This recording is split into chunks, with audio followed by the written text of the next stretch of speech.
Resident Evil 2 Remake. It's finally here. The build-up for this has been insane. Announced back in 2015, nearly 3 years ago, there has been literally zero official information to surface on this title, not even a screenshot. That is, until a few days ago. With 3 years of stewing in what could be, the expectations and potential for this project have grown into nearly unattainable levels. Or have they? Despite extremely high expectations, the new trailer for Resident Evil 2 blew me away. The new design for Leon and Claire, the dark, gritty tone and focus on horror, every aspect simply nailed it. Keeping in mind this thing has to stack up against the original Resident Evil remake, which is undeniably one of, if not the best remakes in video game history. And let me tell you, if these trailers are anything to go by, Resident Evil 2 is going to blow you away. So what did these trailers really tell us? Let's take a look at some of the things the trailers and information surrounding them have given us. The first and most obvious thing you'll notice is the change in perspective. Instead of fixed camera angles like the original game, you now have a third-person over-the-shoulder view made popular by Resident Evil 4. If you're a purist and prefer the fixed camera angles of yore, don't fret quite yet. Capcom confirmed, quote, Resident Evil 2 still offers players a trip down memory lane with the original gameplay modes from the 1998 release, end quote, which could mean fixed camera angles. There hasn't been much said on the story or how much Leon and Claire's campaigns will intertwine, but we do have confirmation that both Leon and Claire do have full campaigns which intersect to some degree. There's no zapping system this time around, but more of a focus on two separate story-driven experiences. Resident Evil 2 is being built on the RE engine, which was used to develop Resident Evil 7. This is quite noticeable from the incredible graphics, but this isn't the only thing that makes its way from RE7 to RE2. Here you can see Leon cutting the tape in the same way Ethan does in RE7. The herb design is more or less the same, and it's confirmed that crafting will be back and allow you to make healing items, ammo, and more on the spot. I do want to quickly note that crafting originated from Resident Evil 3 though, not Resident Evil 7. The inventory system is nearly identical to what we saw in RE7, as is the item box, the bullets, the interaction icons, and the HUD. You'll also see it in the title. Speaking of inventory, RE2 stays true to its commitment to adhere to the original survival horror standards, bringing back the use of item boxes and limited inventory slots. Look, only 8 slots. Puzzle pieces fill up inventory slots, as does the knife, which makes inventory space very minimal.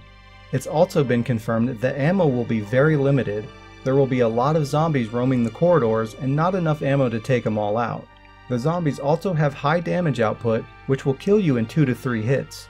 Luckily, there's a new mechanic that will allow you to pick up boards scattered around the environment to board up windows, which will prevent more zombies from entering the area.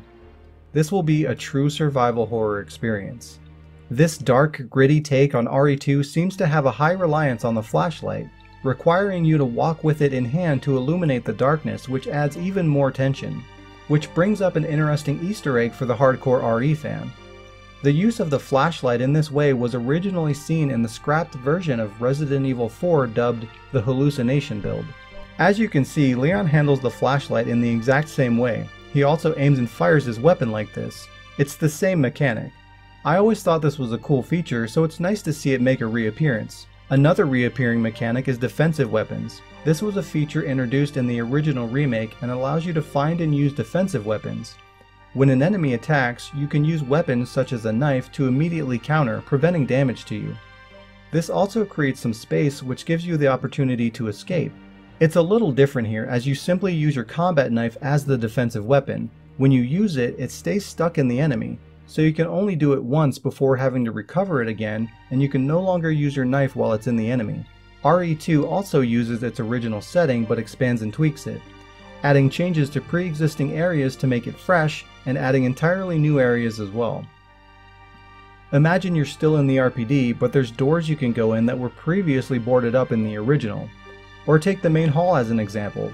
This area is essentially the same as it was in the original, it even has the statue, but the overall room has been changed up a bit to make it new. Capcom has also confirmed that there will be new areas to explore within Raccoon City. RE2 seems to be drawing from many of its predecessors such as RE2, 3, 4, 7, the original remake, and even Resident Evil 3.5. But that isn't all. It would appear that they're also implementing several things from the scrapped version of the original Resident Evil 2, Resident Evil 1.5, such as a real-time damage system. Originally, RE2 was supposed to have enemies that showed real-time damage as you shot and stabbed them. Leon and Claire would also show real-time damage when hit. This was scrapped as the PS1 couldn't handle that level of detail and instead opted for the status system, which shows the character holding their side when critical and limping when in danger. Fortunately, RE2 Remake fixes this. Not only do Leon and Claire show visible damage and the status system, but creatures show extremely high levels of visible damage, such as losing limbs, bullet wounds, knife marks, and missing chunks of flesh. Watch as this zombie is literally cut to pieces. Zombies were supposed to come in different sizes and appear in much larger numbers, but again, implementing this with the limited hardware available, there would have been significantly lower polygonal zombies, so this was scrapped. But RE2 Remake brings it back. Not only do we have the different size zombies, but there are many highly detailed zombies on screen at once. Something that bothered me about the original RE2 is that the world seemed dead. Yeah, I know it's the zombie apocalypse, but I mean aside from a handful of supporting characters, you didn't find much in the way of survivors. The original build of RE2 had many more characters make an appearance, such as Roy, Leon's superior officer, but this was also scrapped when the story was redone and the game changed completely. RE2 Remake involves many more characters. You see several police officers across the new footage, and they mention Elliot several times. This means we may see Gunshop Kendo with a bit more screen time as well as other survivors. One of the most disappointing aspects of RE2 that was removed from the original was the clothes and armor system. Originally, it was possible to find armor that would offer defensive bonuses or additional carrying capacity, plus it could be visibly seen on Leon and Claire. Again, this was probably scrapped due to hardware limitations. This one is not necessarily confirmed yet, but not only do you see Leon wearing a vest, but you can see some kind of armor inside this locker. Maybe this is just one more revived 1.5 feature. And to really drive all this home, they even added an Elza Walker outfit for Claire as a piece of DLC. If your mind isn't blown at this point, check your pulse because you're probably a zombie. Luckily, Capcom has decided to lovingly take this remake along the same path the original Resident Evil remake took, taking the core of what the original was and expanding upon it, building off what was there and mixing things up to make it fresh and scary again. If you know what's around every corner, the experience is ruined, but if you change everything, it isn't the same game anymore. It's about finding the perfect mixture of new and old. From what we've seen so far, I think it's safe to say that this is the Resident Evil 2 remake we've been waiting for. On January 25th, survival horror will be reborn, and I cannot wait. If you guys enjoyed this video, please let me know in the comments. What are your thoughts on the Resident Evil 2 remake? Also, please don't forget to hit the like button, subscribe, and click the bell to be notified when new videos are available. The word is also on Patreon, so please consider tossing us $1 or more to keep the engine oiled. Thanks for watching, and I'll see you in the next video.